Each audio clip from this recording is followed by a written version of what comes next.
What my opponent wants me to do is to get flat-footed. So one good thing to do with your footwork, you gotta make sure when you're moving back. As I'm running up from my return, one thing I want to consider is, But if you're just kind of looking at your return to see if it's good enough, you're gonna always get to the ball around here. I'm not just gonna pivot. but as I get within that 2 or 3 feet, I actually start to slow down. That's a great example of her stopping right before that shot. We don't always have to kill the fourth. You wanna make a good decision even though you're on like plan C or D. And really good footwork is the key for this. The drip is definitely a weapon, but in this video, we're gonna show you exactly how to defend it. But if you really wanna get your work done on the drip, come train with us at the Flying Pickle Academy. Welcome to the Flying Pickle Academy. Today, we're gonna talk about defending against someone with a good drip. What is a drip? It's that kind of drive drop, that little in-between shot. And we have to know how to defend it because this has become such a huge part of the game. So when we're talking about defending a drip, this is basically my partner and I, we've gotten to the kitchen line. Our opponents are hitting this third shot. When they're hitting this drip, it's an aggressive drive/drop. How we defend this? For me, there's 2 ways you can defend this. One, I'm gonna get to this kitchen line and I'm gonna really look to try and get this ball out of the air. If I can get this ball out of the air, it is to my advantage, so I take away their time and I can try and keep them back. The other way is if I do see this ball coming low, hard, and aggressive, I can take a step back, okay? So I'm either going to try and hug that line and take that ball out of the air, or I'm gonna take a full step back, play it off a bigger bounce. What my opponent wants me to do is to get flat-footed, see that ball coming, and then I can't take it out of the air, not move my feet, and I play it off a short hop. That's what we don't wanna do. So we either wanna get this ball nice out of the air, keep them back, or I wanna drop step and get that ball off a bigger bounce. So the first way, again, we're gonna take this ball out of the air. I don't wanna reach too much, I don't wanna be fully extended. If I'm fully extended, I'm definitely gonna take that drop step back. But if I get some flexion in my elbow and I can control that ball, yes, I'm gonna take that out of the air. When I take this drip out of the air, I have a couple options. I can either take this and try and drop this in the kitchen, either pull that cross, or I can nice soft touch right in front of me. But ideally, if I'm able to get this out of the air, I'm gonna try and keep my opponents back. We talk about it all the time. If we can drop this ball in and they come up and get that next ball, we've now just let them neutralize the point. So a drop shot on this is gonna be tough because they're gonna read it's good, they're gonna read my paddle down, they're gonna come up. So typically if I can get this out of the air, I'm gonna wanna pressure them and keep them back, not allow them to come up.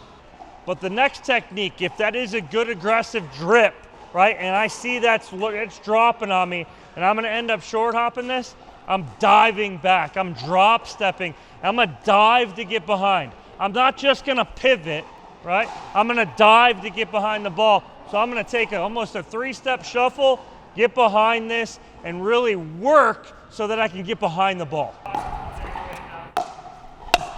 I can take that, pressure that ball. That one right there. So as I see that, right, I see that trajectory on that last one.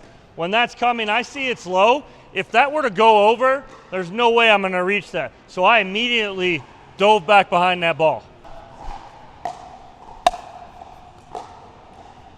Take that one out of the air. That's a better one right there. But again, drop step back. Good, that's a good one. I didn't get back far enough. I didn't fight enough. There we go. Oh, where you at, Chris? Again, I didn't read that one well. It's a good drip from Susannah, nice and aggressive. Oh, I had good footwork and everything, but she hit the tape.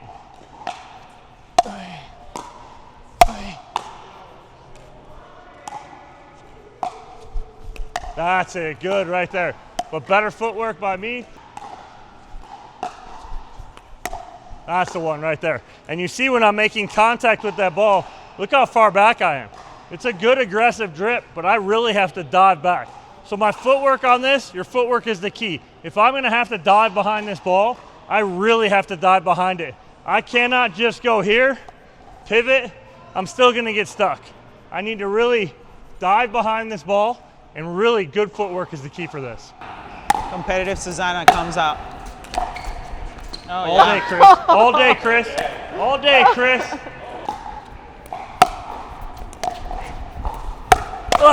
Yeah! Out. No. That was out. That was outstanding. That was definitely good. Go. Too high. Too early. You gotta make sure you stop when he hits.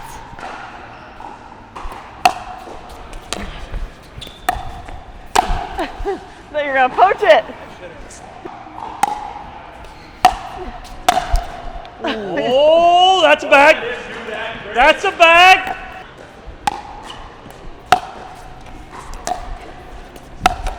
No. Maria's got that covered. You. Go.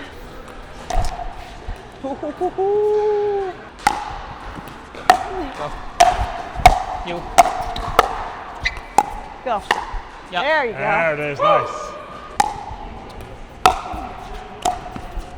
Yeah. Just a couple additions to what Dom just explained. When you talk about the footwork, first of all, you have to respect who's on the other side. That's the first thing. You have to know how much spin, how good their drip is, because that will tell you what's going to happen once you let the ball bounce.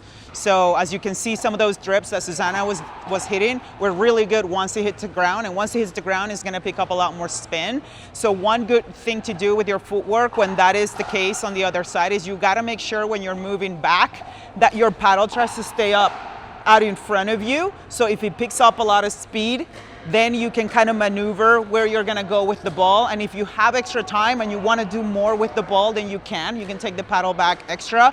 But what you don't wanna do is take the step back, take the paddle back, and now that ball's coming so close to your body that you don't have options to move the ball, whether you want to go cross court or down the line. So it's important to remember that, because this is a shot that's mostly used on the third shot. We want to not lagger our time waiting to see if our return's good enough. So the closer you get here, the more options you're going to have. As Dom said, the first option is trying to go and hit that ball in the air. That will be ideal. But if you're just kind of looking at your return to see if it's good enough, you're going to always get to the ball around here, and it's not going to be enough time for you to always have that option. So your opponent's going to know that you're always going to let the ball bounce. So it's just a couple things to take in consideration when you're working on that shot. Couldn't think of the word lager. I was like, lager's Linger. Linger. I was like, lager's a beer. I'm like, what am I saying?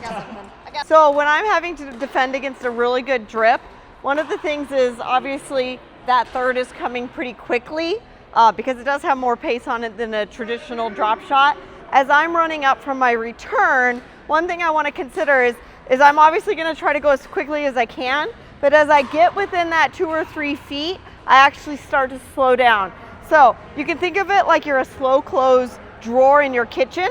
You shove it and it initially moves very quickly, but as it gets to the end of closing, it starts to slow down so that you actually have that time to let that ball bounce and you're already back here. Or if it's high enough, you can step in the rest of the way and get it out of the air. So you're actually allowing yourself to have time, not having to necessarily step back in this case, but have time to move forward if you see it's high enough. This is obviously if you're the returner who's running up. If you're already the returner who's at the line, now you're gonna have to make that adjustment if you need to step back or if you can stay there and take it out of the air. That's a great example of her stopping right before that shot comes in. Yeah, she stops, she hits it. Yep. Nobody can see him. So I'm giving myself options as well as to where I want to hit this fourth. That was a good drip. I maybe went up a little far. Very good drip, but I had, again, time.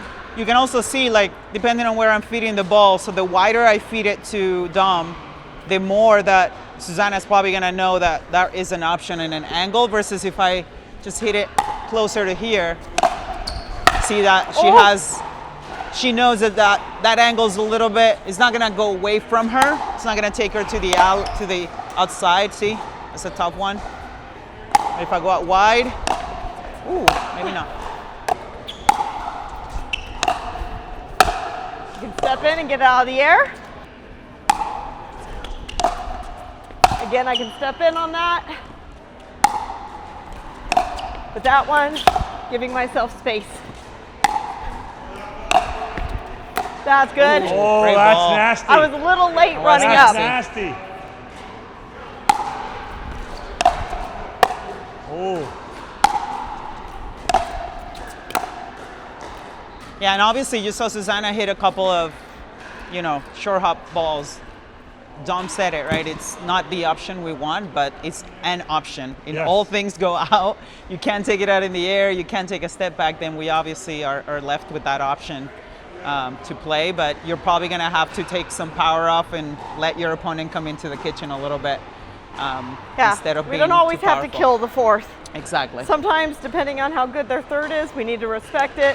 We just need to place it and allow us to fight for the next rally. Yeah. Yeah. All right, and sometimes people don't talk about that. Well, and then in some of the students Water. are so literal. You know, they might just say, you know, well, they told me not to do this. Yes, we're trying to give you the best options, but you know, if you don't have those best options, you still wanna rally. You wanna make a good decision, even though you're on like plan C or D, right, of where you're at. So, yeah. If you want feedback on your drip or your drip defense from top teaching pros in the country, join us at the Flying Pickle Academy. If you want to learn how to hit a drip, don't forget to watch our ankle breaker drip video.